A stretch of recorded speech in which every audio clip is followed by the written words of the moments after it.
আমি গুনাহ ছাড়ার জন্য ইনশাআল্লাহ ৫ ওয়াক্ত নামাজ পড়তেছি, কিন্তু তারপরেও গুনার কাজ ছাড়তে পারতেছি না। এখন করণীয় কি?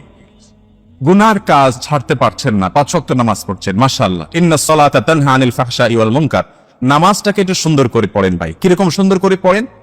আমরা বেশিরভাগ মানুষ নামাজ পড়ি খুব হুলস্থুল করি। আমি ব্যক্তিগতভাবে আমার একটা মানবীয় দুর্বলতা হলো আমি একটু হুলস্থুল স্বভাবের মানুষ। এই যে কথা বলি দেখেন না, এত ঘন ঘন কথা বলি। অন্য বক্তারা 1 ঘন্টায় যত কথা বলে, আমি আধা ঘন্টা তার চেয়ে বেশি কথা বলি, কারণ আমার মুখ এত বেশি চলে। এই যে তাড়াহুড়া করার একটা বদস্বভাব আমার মধ্যে আছে। এরপরও আমি মসজিদে দেখি যে আমি তাড়াহুড়া করে নামাজ পড়ার আগেও দেখি ম্যাক্সিমাম মুসল্লির আমার আগে নামাজ শেষ। আমি চিন্তা করি হায় হায়, এরা তো আমার চাইতে মাশাআল্লাহ আরো অ্যাডভান্স দেখা যায়। ভাইরা আমার, নামাজকে সুন্দর করার চেষ্টা করতে হবে। নামাজকে সুন্দর করার চেষ্টা করবে।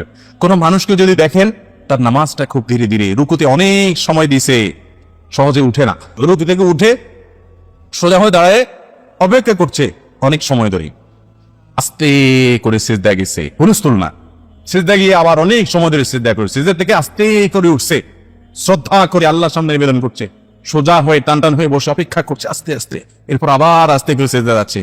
এই লোকটাকে পাইলে একটু জড়ায় ধরবেন, কারণ এ হলো আসল নামাজি, 1 নম্বরের নামাজি, এ ক্লাসের নামাজি। এরকম নামাজি অনেক মসজিদ আছে, গোটা মসজিদে একজনও পাওয়া যায় না, অনেক মসজিদে 1-2 জন পাওয়া যায়। আমি ব্যক্তিগতভাবে এরকম কিছু মানুষকে চিনি, আমার বন্ধু বান্ধবের মধ্যে। ওই যে বলছি জেনারেল লাইনের অনেক মানুষ আছে, এরকম অনেক মানুষ আছে আমার কাছে। নাম বললাম না, নাম বললে আপনারা সবাই চিনবেন, সারা দেশে মানুষ চিনবে, সারা দেশে মানুষ চিনবে, কিন্তু নাম বললাম না। এরকম ভাইয়ের আমার আছে, জেনারেল শিক্ষিত মানুষ, ব্যবসায়ী মানুষ, মাদ্রাসার বারান্দাও যায়নি, কলেজ ইউনিভার্সিটিতে পড়ছে। আমি নামাজের দিকে তাকাই দিকে, আরে আমিও তো এত সুন্দর করে নামাজ পড়ি না, আমি অনুপ্রাণিত হই যে মাশাআল্লাহ, তাহলে আরো সুন্দর করে আরো আস্তে আস্তে নামাজ পড়বো। যে তার 2 রাকাত নামাজে 10 মিনিট টাইম লাগা, দুনিয়ার মিটিং সিটিং ব্যবসা বাণিজ্য সব বললে যাক, নামাজে কোনো ছাড় নেই, কোনো তাড়াহুড়া নেই, কোনো হুলস্থুল নেই।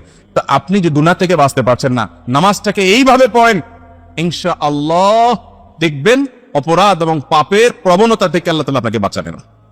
নাম্বার 2, প্রেসক্রিপশনের দ্বিতীয় আইটেম হলো আপনি গুনাহের পরিবেশ থেকে সরে আসবে। আমাদের অনেক ভাইরা গুনাহ ছাড়তে চান, কিন্তু গুনাহের পরিবেশ ছাড়তে রাজি না। টেলিভিশনে খারাপ জিনিস দেখে, হাতে তসবিহ আছে, টিপতে টিপতে বলে আস্তাগফিরুল্লাহ আস্তাগফিরুল্লাহ আস্তাগফিরুল্লাহ আস্তাগফিরুল্লাহ, উনি আস্তাগফিরুল্লাহ পড়ে আর তাকায় রয়েছে টিভির দিকে, ভূতের দিকে।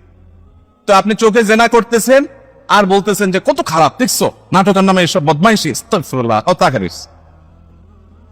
তো আপনি ফেসবুকে মেয়েদের আইডিতে, মেয়েদের পেজে, আশেপাশে পেজে আপনি অ্যাড আছেন, যুক্ত আছেন, ফলো করে রাখছেন, লাইক দিয়ে রাখছেন, সেখান থেকে খারাপ জিনিস আছে, দেখেন, দেখে দেখে বলবেন হ্যাঁ গুনাহ থেকে বাঁচতে পারি না, হুজুর কি করবো?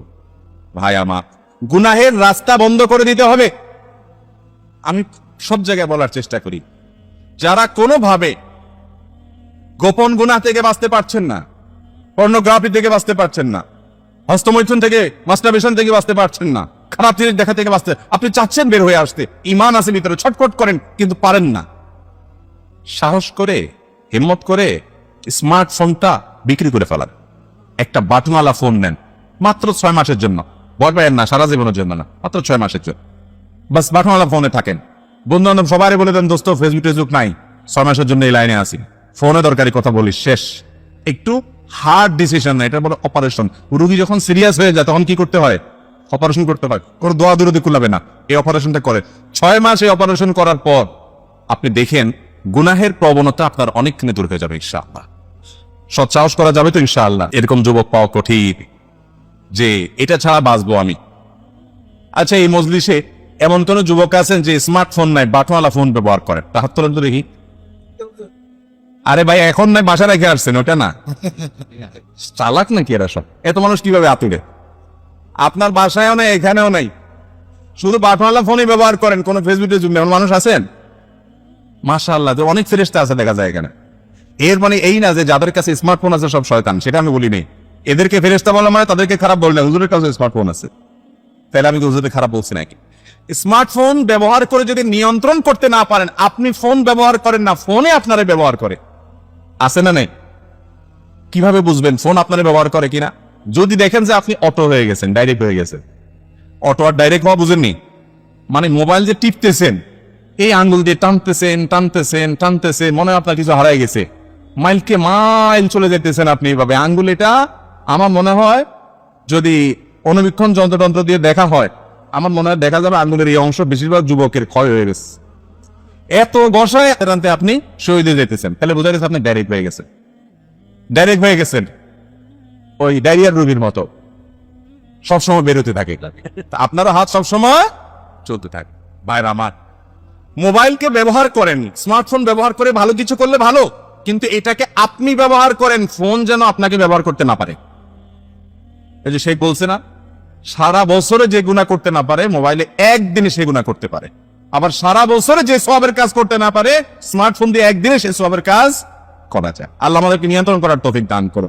তো যেটা বলছিলাম, গুনাহ থেকে বাঁচার জন্য গুনাহের পরিবেশ থেকে সরে আসতে হবে। পরিবেশ থেকে সরে না আসলে আপনি বাঁচতে পারবেন। এর পাশাপাশি 3 নম্বর আমল হলো নেককার মুত্তাকি পরহেজগার মানুষদের সাথে থাকবেন। আর যদি গুনাহটা সেক্সুয়াল গুনাহ হয় তাহলে অবিবাহিত হতে যত দ্রুত সম্ভব বিয়ে করে ফেলেন, এটা হলো সব রোগের মহৌষধ। যদি মুরব্বীরা রাজি না হয়, দূরে বাইন্দা আমার কাছে ফুসলা বাসটা নিয়ে আসবে, বা আশপাশের হুজুরদের কাছে নিয়ে যাবেন। হুজুররা চাচা মিয়ারে বুঝায়া বাজায়া ইনশাআল্লাহ বিয়ের ব্যবস্থা করে দেবে। হুজুরদের একটু খাওয়াটাই নিবেন, দেখবেন ইনশাআল্লাহ সব ব্যবস্থা হয়ে গেছে।